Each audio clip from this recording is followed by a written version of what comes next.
Ikaw ha si Chen, ginulo mo ang direktor, sinisante ka. Umalis ka na at dalhin ang gamit mo. Nag-aral ako ng gamot sa loob ng 8 taon. Dahil lang nahuli ko ang direktor at ang head nurse na nag-iibigan sa silid ng pasyente. At sinisante ako. Hindi pa nga ako nakarecover ng tuition fee. Walang kwentang kursong ito.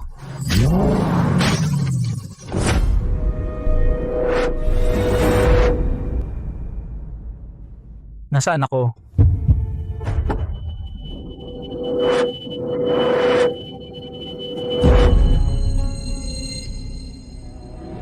Sus, na time travel ako. Nadala ako sa parallel universe, sa katawan ng isang tao na si Chen din ang pangalan at nag-aaral din ng medisina. Binabati kita, host, sa iyong muling pagsilang. Simula ngayon, magbubuklod ang sistema sa host. Sistema? Oo.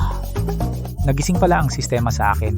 Hoy, sistema, huwag ka munang magmadali sa pagbuklod. Sabihin mo muna sa akin anong mga function mo. Ang sistemang ito ay sistema ng banal na doktor. Makukuha ng host ang kakayahang maging banal na doktor. Mayroon itong scanning function. Kapag ang host ay nagamot ng isang tao at gumaling siya, makakakuha ka ng puntos. Ang puntos ay pwedeng gamitin sa pag-ikot sa tindahan. Makakakuha ng iba't ibang kasanayan at gamit. Maganda itong sistema. Hindi lang ako magiging dalubhasa sa medisina. Makakakuha rin ako ng mga kasanayan. Matagumpay na nabuklod ang sistema. Ang unang puntos para sa pag-ikot ay kailangan ng 1,000 puntos. Sana ay matapos ito ng host sa lalong madaling panahon. Walang problema. Sandali. Mukhang ito ay isang maliit na klinika. Karaniwan, walang masyadong pumupunta rito para magpatingin. Kailan kaya ako makakaipon ng sapat na puntos? Meron na. Pwede. Hindi ko inaasahan na ang dati kong sarili ay isang travel vlogger pala, ang daming followers. Tamang-tama para gamitin sa online consultation.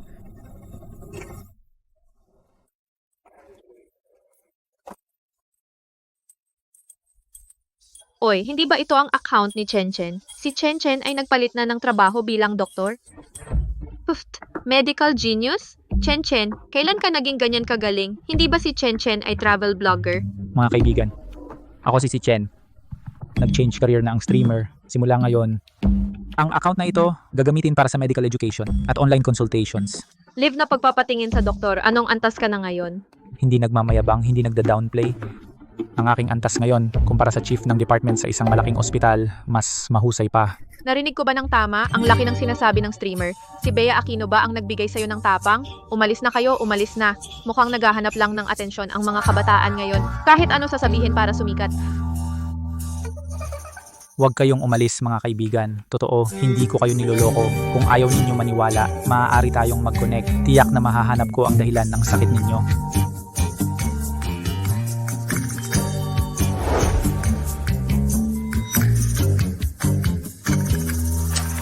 Walang interesante. Online consultation. Malamang isa na naman itong manloloko.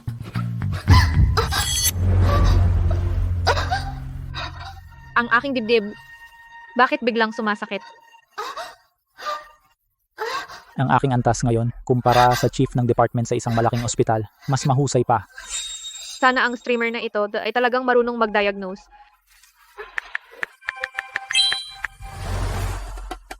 Salamat kay Bebang sa pagpapaulan ng shades. Saan ang inyong nararamdaman na hindi maganda?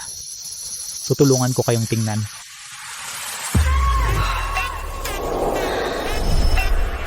Wow.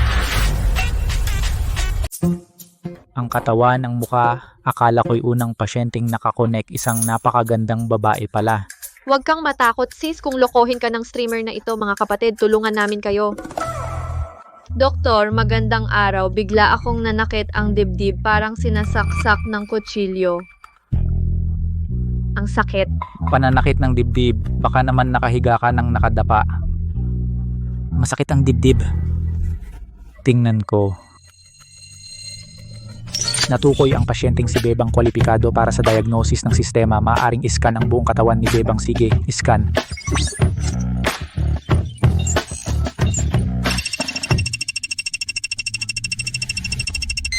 Wow, ang ganda ng katawan ng babaeng ito ay naging Ate, nagpa-implants ka ba? Implant? Anong implant? Streamer, wag mo akong basta-basta siraan. Marunong ang streamer sa epekto, ang tindi ng galaw na ito. Bebang, wag kang matakot. Puro kalokohan lang itong streamer. Ano bang sinasabi mo? Doktor, paano mo nalaman kaya may problema nga sa implant?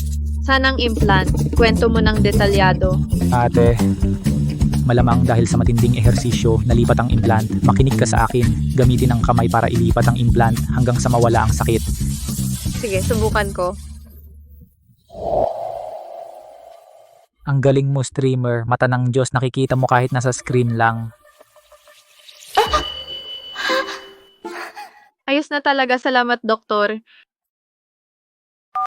Ding, binabati kita sa pag-diagnose ng pasyente gantimpala. 200 puntos. Oh yeah, ang bilis, 200 puntos na.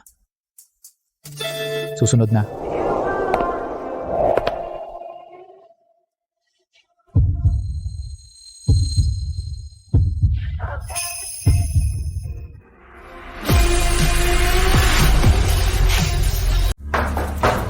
Doktor,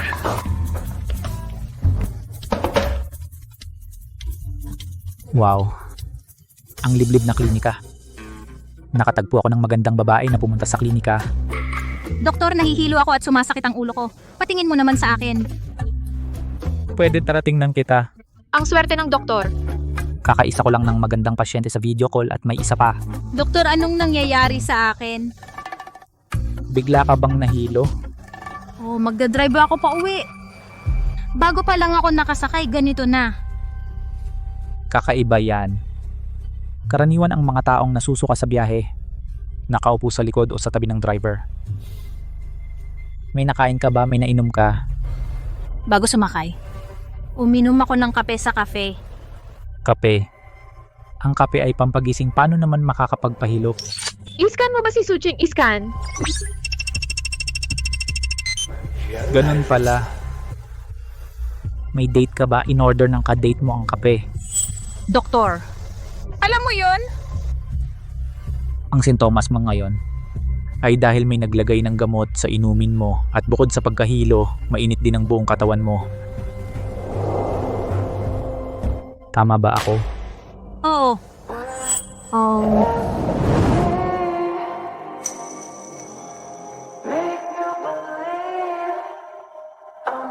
Doktor, tulungan mo ako. Tulungan mo ako.